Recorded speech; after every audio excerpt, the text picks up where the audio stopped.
pedir al Señor que nos guíe en este tiempo. Señor, te damos gracias por tu palabra y hoy que vamos a estudiarla te queremos pedir que tú nos hables, que no sean nuestros propios pensamientos, nuestros prejuicios, sino que seas tú, Señor, quien nos hable y que nuestro corazón esté dispuesto a escuchar y también a obedecer. Lo pedimos en el nombre de Jesús.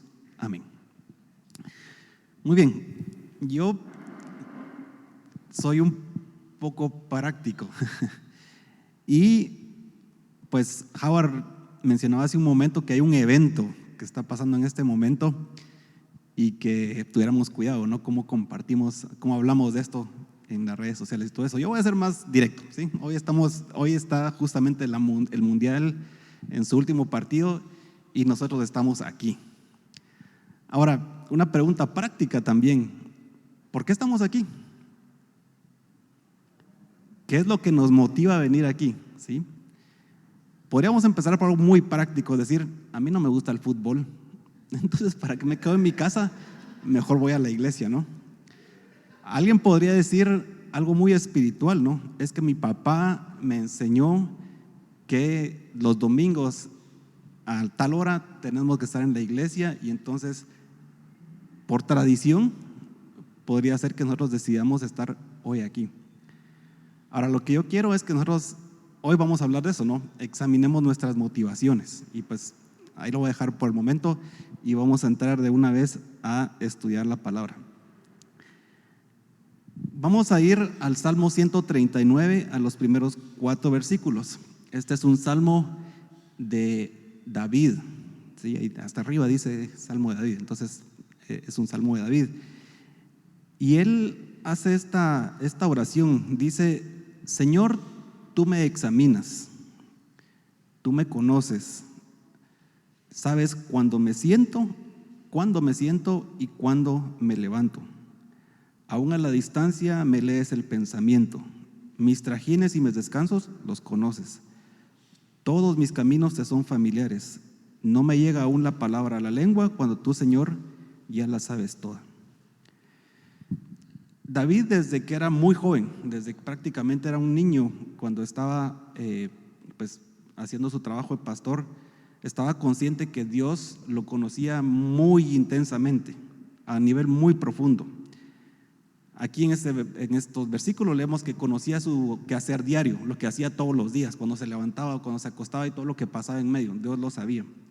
Y digamos que eso es fácil, ¿no? Porque pues es lo visible. Las personas que están a la par nuestra también se dan cuenta cuando nos levantamos y cuando nos acostamos. Pero sigue diciendo que también conoce lo que piensa, ¿sí? Eso ya está más difícil, ¿no? Yo no sé lo que ustedes ahorita están pensando, ¿no? Sabe nuestros momentos de aflicción, sabe nuestros momentos de tranquilidad. Así que David está muy consciente de eso y esa realidad fue muy constante a lo largo de toda su vida. Uno de los momentos más importantes en la vida de David fue cuando fue ungido rey. Y aquí hay algo que me llamó mucho la atención, porque ustedes recordarán que Samuel, que fue enviado a ungir a uno de los hijos de Isaí, se dejó impresionar por los otros muchachos que estaban ahí. Samuel era el más pequeño. Pero Dios le dijo: mira, a David he escogido. Y hay un versículo en el 1 Samuel dice: pero el Señor le dijo a Samuel: no te dejes impresionar por la apariencia ni por la estatura, pues yo lo he rechazado. Estaba hablando, creo yo, de alguno de los hijos. La gente se fija en las apariencias, pero yo me fijo en el corazón. Y de la misma manera, David estaba muy consciente de eso. Cuando terminó su reinado y estaba ya por heredar el trono a su hijo Salomón, leemos en en el libro de Crónicas 28:9, dice: y le dijo a Salomón: y tú, Salomón, reconoce al Dios de tu padre y sírvele de todo corazón y con buena disposición, pues el Señor escudriña todo corazón y discierne todo pensamiento. Si lo buscas, te permitirá que lo encuentres; si lo abandonas, te rechazará para siempre. Ten presente que el Señor te ha escogido para que le edifiques un templo como santuario tuyo, así que anímate y pon manos a la obra. En estos 3 textos que leímos, el denominador común es el hecho que Dios conoce nuestro corazón, ¿sí? Ahora, ¿qué es el corazón? Y aquí nos podemos poner un poquito filosóficos y de repente no la vamos a pegar, pero estudiando yo encontré que cuando hablamos del corazón, pues en estos textos no lo vamos a mezclar con nuestro órgano físico, ¿sí? El órgano que mantiene nuestra sangre circulando por el cuerpo. En este contexto se refiere a nuestro intelecto, a nuestra conciencia y a nuestra personalidad. Cuando hablamos del corazón, hablamos también de los sentimientos, los pensamientos y las emociones de una persona. En nuestro corazón vive nuestro entendimiento, cómo conocemos, cómo interpretamos las cosas, la voluntad y la motivación, ¿sí? ¿Qué es lo que decidimos hacer y por qué lo decidimos hacer? Nuestro corazón es lo más íntimo de nosotros, es el mero núcleo de nuestro ser y determina qué hacemos y por qué lo hacemos. De ahí salen nuestras actitudes y nuestras acciones. Y entonces dice que Dios nos conoce a ese nivel tan profundo. Conoce todo lo que los otros no ven. Como él decía hace un momentito, yo los miro a ustedes, pero no sé qué están pensando, ¿sí? O podía imaginarme que están pensando, pero no sé por qué, ¿sí? No sé cuál es su motivación. Lo que pensamos y no le hemos dicho a nadie más, nuestras motivaciones, el Señor los conoce. Y entonces Él nos examina.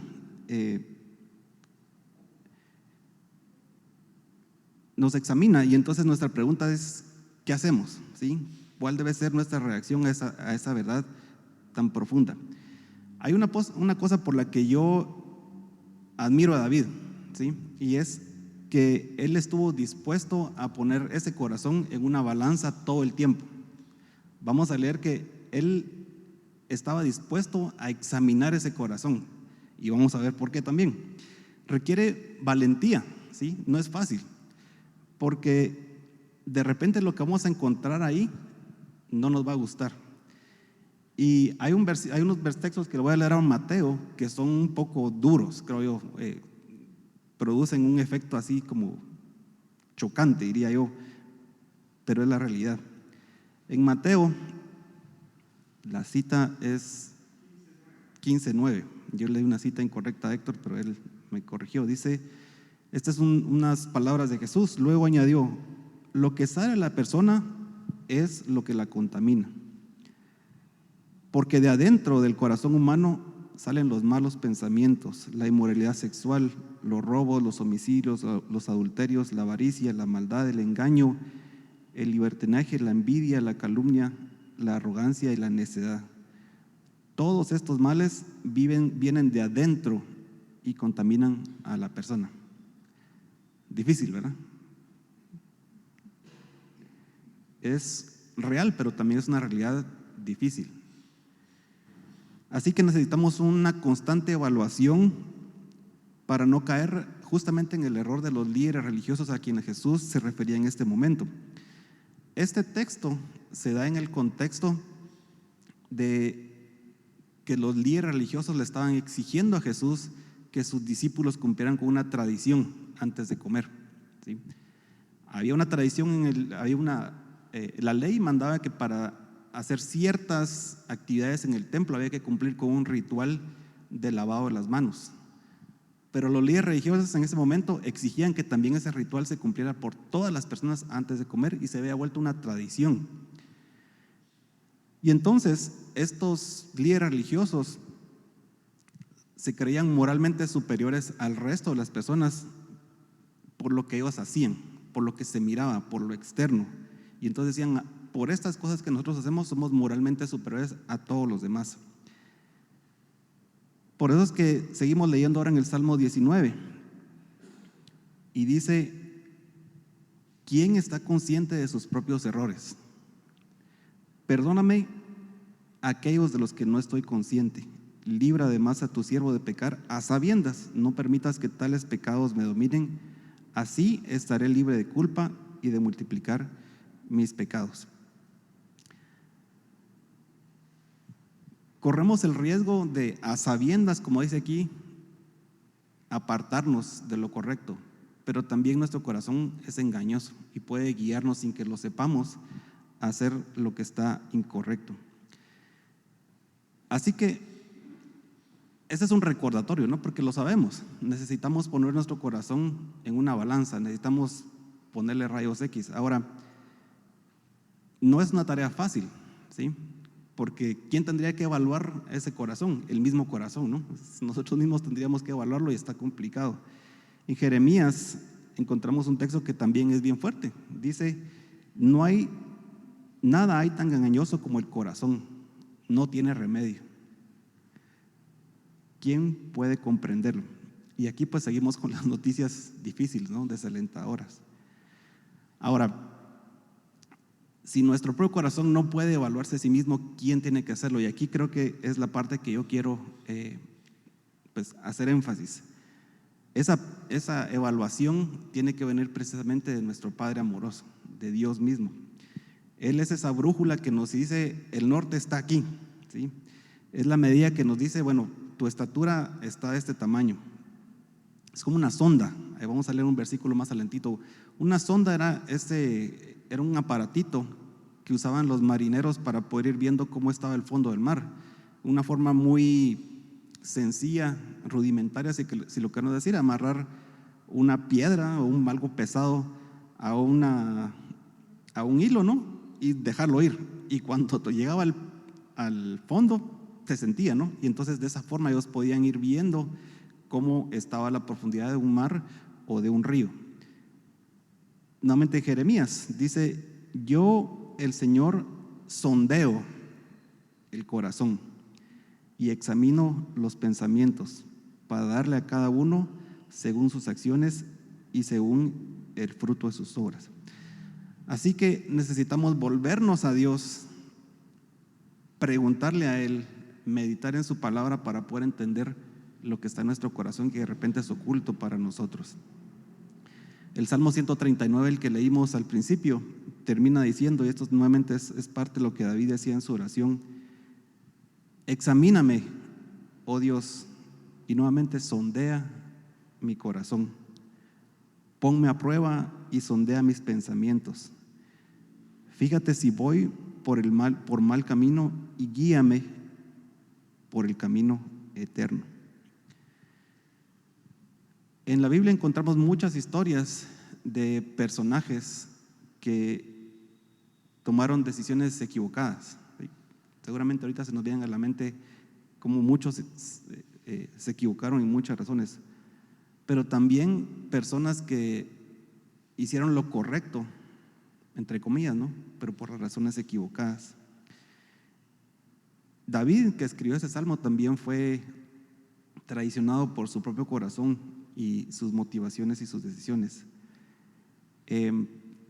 La Biblia nos advierte acerca de guiarnos por nuestra propia opinión. Y esa lucha es algo que nosotros tenemos todos los días. Todos los días tenemos esa lucha de quién es el que está guiando nuestra motivación, nuestras acciones.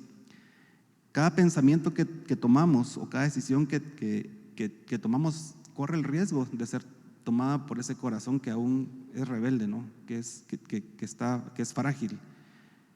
Y por eso es que necesitamos volver a Dios constantemente y pedirle que nos examine. No hay otra forma de hacerlo, ¿sí? Si Dios no abre nuestro corazón, si no nos pone una máquina de rayos X, si no nos sondea, por nuestra propia sabiduría humana no vamos a poder determinar eso. Y así que por eso es que la lectura, estar expuesto a la palabra de Dios y estar constantemente en oración es importante, porque de esa manera Dios se revela a nosotros. Incluso diría que las dificultades también, los momentos difíciles en nuestra vida justamente nos sirven para probarnos y decirnos dónde está tu corazón. De repente a veces cuando nos enfrentamos a escasez, ¿sí? De repente es Dios que nos está probando si nuestro corazón está más en lo económico, lo financiero, en tener la seguridad financiera, o realmente nuestro corazón está pensando en Él. Y pues seguramente hacer este examen con la ayuda de Dios nos va a llevar también a hacer algunos ajustes. Yo no sé qué pensamientos tenemos nosotros todos los días. Otra vez, eso cada uno de ustedes lo sabrá. Yo no sé tampoco cuando deciden hacerlo por qué lo hacen. Y por eso es que yo preguntaba al principio, ¿por qué estamos aquí, no? Yo creo que es bueno que estemos aquí, no estoy diciendo que eso es malo, ¿no? Creo que es una buena acción, pero la pregunta es, ¿cuál es nuestra motivación para hacerlo esta mañana? Y diciembre también hay un evento mundial que se celebra y la pregunta tiene que ser la misma, ¿verdad? ¿Por qué es que lo celebramos nosotros? ¿Sí? ¿Es una ocasión únicamente para gastar, para quedar bien con alguna persona con un buen regalo? Ana Miriam me recuerda lo que decía hace un momento, ¿no? ¿Cuál es esa motivación para hacerlo en este momento? Quiero terminar leyendo en Joel el capítulo 2, en el versículo 13. No sé si te lo pasé, creo que sí, ¿verdad? Y dejarles esto para que puedan seguir meditando pues, sobre lo que acabamos de estudiar esta mañana. Dice, rásguense el corazón y no las vestiduras, ¿sí? Rasgar las vestiduras es algo muy visible y que en esos tiempos era una señal de no sé, de luto o de alguien se rasgaba las vestiduras cuando encontraba una situación que era muy controversial, digamos, ¿no? Miraba lo que estaba mal y decía, me rasgo las vestiduras para mostrar que eso no está bien. Pero Joel usa esta figura de rasgar, pero dice rasguen el corazón y no las vestiduras.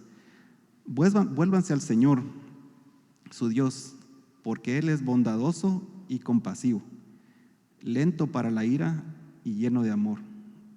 Cambia de parecer y no castiga. Qué bendición, ¿sí? Nuestro corazón nos puede jugar una mala pasada, es rebelde, es difícil que nosotros mismos por nuestra propia realidad es imposible que por nuestra propia realidad podamos encontrar ese camino a Dios, pero Dios, al contrario, que ya se ha manifestado a nosotros, que dio a Jesús, como dice aquí, es bondadoso, es lento para ira, lleno de amor y cambia de parecer. Qué bendición, ¿no? Oramos.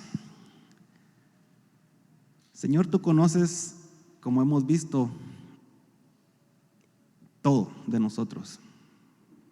Conoces lo que pensamos, cada una de esas cosas, Señor, que no compartimos incluso con nuestros seres más amados, más cercanos, que están en nuestra mente nada más. Tú lo conoces todo. Pero también conoces, Señor, nuestras motivaciones. Y tú puedes evaluarlo, Señor. Y tú puedes saber qué es lo que hay en lo más profundo de nuestro corazón. Nosotros, al contrario, Señor, como hemos visto, somos débiles en ese aspecto. Así que hoy, Señor, como congregación, como iglesia, pero también como personas, queremos venir delante de ti humildemente, Señor, y pedirte que tú nos examines y nos muestres, Señor, qué es lo que hay en nuestro corazón. ¿Por qué algunas veces hacemos ciertas cosas queriendo agradar a las personas? De repente hacemos ciertas cosas por tradición nada más. Hacemos cosas por recibir alabanza de otros. Pero tú, Señor, conoces nuestro corazón y nos conoces nuestras motivaciones. Confróntanos, Señor, con la realidad. Confróntanos con la verdad. Y, Señor, que nuestro corazón pueda estar alineado con tus pensamientos, con tu voluntad y con lo que tú quieres para nosotros. Hoy, Señor, te damos gracias por estar esta mañana aquí en esta tu casa. Te damos gracias, Señor, porque nos permites reunirnos. Te damos gracias porque nos permites animarnos mutuamente, nos permites pasar este tiempo en comunión, pero también este tiempo para acercarnos a ti en adoración y abrir tu palabra y poder estudiarla. Gracias, Señor, gracias porque nos das esa oportunidad y que lo hagamos con gratitud, con alegría, Señor, porque es un regalo tuyo y por eso te damos las gracias. Hoy, Señor, también y en esta época nos preparamos para celebrar el regalo más maravilloso que cualquier ser humano pudo haber recibido, que es la venida de Jesús. Señor, que en medio de tanta distracción que hay allá afuera, la publicidad bombardeándonos para que consumamos cada día más, que sé yo que tantas cosas más nos pueden distraer, Señor, que nuestra mente nuevamente esté enfocada en lo importante que es esa persona, la persona de Jesús, que se hizo como nosotros, se hizo hombre, y sin dejar de ser Dios, también se hizo hombre para poder acercarse a nosotros, Señor. Muchas gracias. Y eso es lo que celebramos en esta época. No celebramos una fecha, no celebramos un cumpleaños, sino lo que celebramos, Señor, es a Jesús. Muchas gracias también te damos por eso. Te pedimos ahora, Señor, por cada uno de nosotros que